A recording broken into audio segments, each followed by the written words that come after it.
Indian സംസ്കാരവുമായി വളരെയധികം ബന്ധപ്പെട്ട് കിടക്കുന്ന ഒന്നാണ് സ്വർണം. എന്നാൽ പ്രധാനമന്ത്രിയുടെ പ്രഖ്യാപനത്തെ തുടർന്ന് പ്രധാന സ്വർണ്ണാഭരണ ഓഹരികൾ ഇതിനകം വിൽപ്പന സമ്മർദ്ദം നേരിട്ടിട്ടുണ്ട് എന്ന് റിപ്പോർട്ടുകൾ. ഇപ്പോഴത്തെ സാഹചര്യത്തിൽ സ്വർണം വാങ്ങൽ പൂർണ്ണമായും നിർത്തുന്നത് ഈ തൊഴിലാളികൾക്ക് വ്യാപകമായ തൊഴിലില്ലായ്മയ്ക്കും സാമ്പത്തിക ദുരിതത്തിനും കാരണമാകുമെന്നാണ് വിദഗ്ധർ പറയുന്നത്. പശ്ചിമേഷ്യൻ യുദ്ധത്തിന്റെ പശ്ചാത്തലത്തിലാണ് ഇന്ത്യക്കാർ അടുത്ത ഒരു വർഷം സ്വർണം വാങ്ങുന്നതിൽ നിന്ന് വിട്ടുനിൽക്കണമെന്ന് പ്രധാനമന്ത്രി നരേന്ദ്രമോദി കഴിഞ്ഞ ദിവസം പറഞ്ഞത്. ക്രൂഡ് ഓയിൽ, സ്വർണം എന്നിവയുടെ ഇറക്കുമതി ഉയർന്ന നിലയിൽ തുടരുന്നത് രൂപയുടെ മേലുള്ള സമ്മർദ്ദവും അതുവഴി കറന്റ് അക്കൗണ്ട് കമ്മിയും വർദ്ധിപ്പിക്കുമെന്നതാണ് ഇതിനു പിന്നിലുള്ള പ്രധാന കാരണം. ഇത് രാജ്യത്തിന്റെ സാമ്പത്തിക വളർച്ചയ്ക്ക് വെല്ലുവിളിയായി മാറുമെന്നും പ്രധാനമന്ത്രി പറഞ്ഞു. എന്നാൽ പ്രധാനമന്ത്രിയുടെ പ്രസ്താവനയ്ക്ക് ശേഷം സ്വർണ്ണ വ്യാപാരത്തിൽ വലിയ ചർച്ചകളാണ് നടക്കുന്നത്. സ്വർണ്ണവില കൂടുമോ കുറയുമോ എന്ന് കുറേയധികം സംശയങ്ങളാണ് ഇപ്പോഴുള്ളത്. എന്നാൽ സ്വർണ്ണവില കുറയാൻ ഇടയില്ലെന്നാണ് വിദഗ്ധർ വിലയിരുത്തുന്നത്.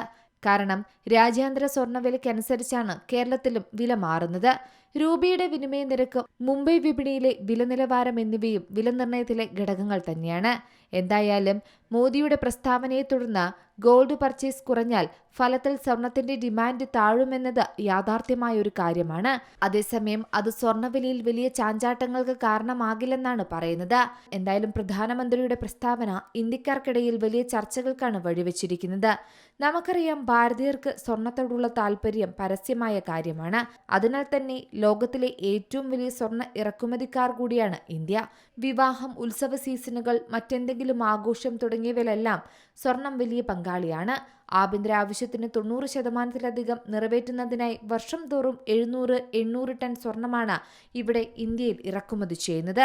എന്നാൽ 2025-26 വർഷത്തിൽ സ്വർണ്ണ ഇറക്കുമതി 24% വർദ്ധിച്ച് $71.98 ബില്യൺ എന്ന റെക്കോർഡ് നിലയിലെത്തിയതാണ് ഇന്ന് കാണാൻ സാധിക്കുന്നത്.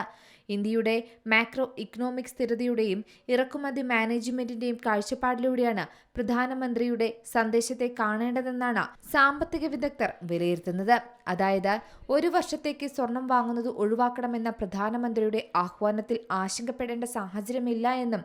എന്നാൽ അതല്ല കാര്യം. പ്രധാനമന്ത്രിയുടെ പ്രസ്താവന പുറത്തു വന്നതോടെ സ്വർണ്ണക്കടകളിൽ പഴയ സ്വർണം വിറ്റഴിക്കാൻ കൂടുതൽ ആളുകൾ എത്തുന്നതായാണ് കച്ചവടക്കാർ പറയുന്നത്.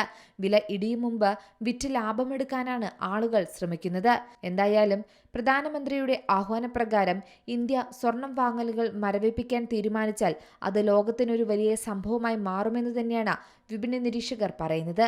മാത്രമല്ല, വാങ്ങൽ പൂർണ്ണമായും ഒരു വർഷത്തേക്ക് നിൽക്കുന്ന സാഹചര്യങ്ങളിലേക്ക് എത്തുകയാണെങ്കിൽ ഈ മേഖലയിലെ തൊഴിലാളികൾക്ക് വ്യാപകമായ തൊഴിലില്ലായ്മയും സാമ്പത്തിക ദുരന്തത്തിനും കാരണമായേക്കും. News desk, C Malayalam news.